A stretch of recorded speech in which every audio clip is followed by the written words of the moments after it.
안녕하세요. 마마송소입니다. 얼마 전에 책방에 갔다가 책 제목이 조금 남달라서 관심을 갖게 된 책이 있었는데요.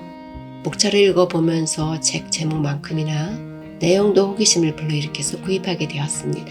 오늘은 바로 그 책을 가지고 여러분과 함께 하도록 하겠습니다. 책 제목은 조금 다름이 주는 내 인생의 다름이라고 되어 있고요. 책 지은이는 허연의 작가이며 펴낸 곳은 한국경제매거진입니다.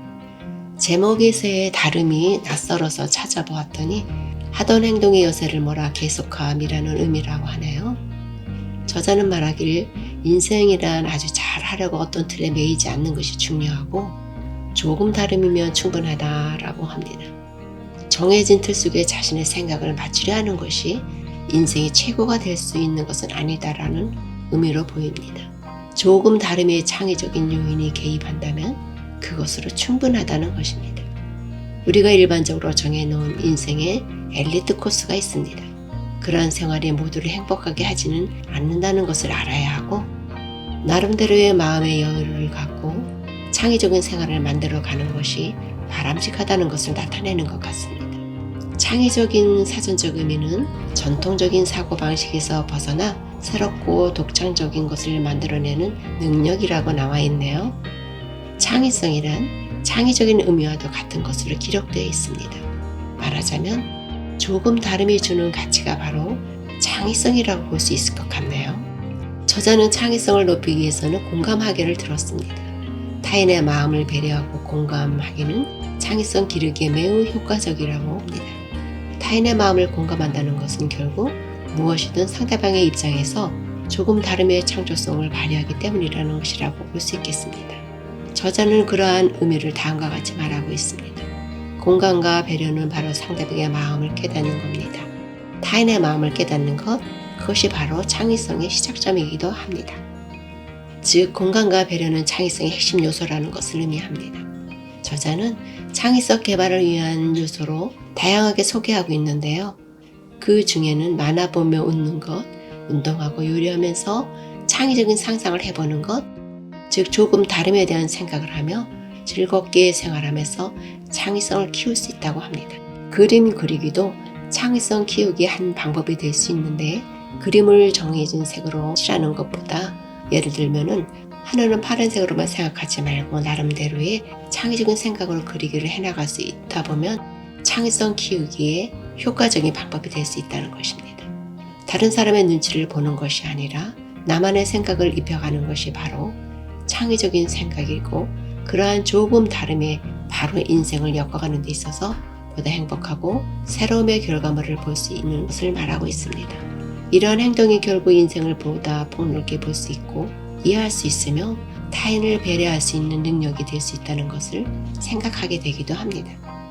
요즘엔 핸드폰으로 쉽게 사진 찍기를 할 수 있고 자체 편집도 쉽게 할 수가 있습니다. 그래서인지 사진의 각도 설정이나 색감 설정 등도 자신의 생각으로 입혀나가기도 합니다. 이런 사진 찍기나 창의적 글쓰기를 통해서 정해진 틀이 아닌 창의적인 생각으로 해보는 연습을 통해 창의성 키우기에 도움을 받을 수 있다고도 합니다. 스티브 잡스는 창의성에 대하여 다음과 같은 말을 하였습니다. 창의성이란 사물과 사물을 연결하는 것을 의미한다. 창의적인 사람들은 그들이 지닌 경험을 연결해 새로운 것을 합성해냈을 뿐이다. 그들이 그렇게 할 수 있었던 것은 남들보다 더 많은 경험을 하고 그 경험을 자신 내부에 축적했기 때문이다. 지난번 올린 영상 중에 앨런 가나시슨 생각이 돈이 되는 순간에서 말하는 것을 다시 한번 살펴보면 다음과 같습니다. 창의성이 갑자기 나타나는 것이 아니라 데이터와 프로세스를 이용해서 작품을 개선하고 친숙성과 색다름의 이상적인 배합을 만들어냈다. 성공한 창작물을 위해서 필요한 만큼의 색다름을 적용했다라고 한 말도 있습니다. 신문을 보면서 창의성 기르기도 좋은 방법이라고 하네요. 신문을 창의적으로 읽는 습관은 6개월에서 1년 하루 2-3시간씩 짬을 내서 읽다 보면 충분히 생깁니다. 중요한 것은 대충 신문기사를 읽지 말고 각 신문기사에 숨어있는 창조적 코드를 찾아내면서 상상하며 읽어야 한다는 것입니다. 이러한 방법이 습관화되면 창조적인 생각이 자리를 잡게 된다고 하네요. 창의성 코드를 찾아내며 소설을 읽어도 감정이입을 통해서 스토리의 창의적 발상을 경험할 수 있다라고도 하고, 이러한 방법으로 멋지고 새로운 일반적인 것보다 조금 다른 글을 쓸 수 있다고 말하고 있습니다. 저자는 창의성의 시작을 왜에서부터 출발한다고 말합니다. 이 왜는 바로 당연한 것에 대한 반기입니다. 자연스러운 것에 대한 궁금증이고 반복되고 지루한 일상생활에 있어서의 반항입니다. 일상적인 것에서 다름의 가치를 발견하기와 창의적 DNA를 경험하다 보면 창조적 습관이 길러지고, 이러한 경험은 결국 우리의 생활이 조금 다름으로 흘러 나름대로의 인생의 흐름이 만들어진다고 생각되어지네요.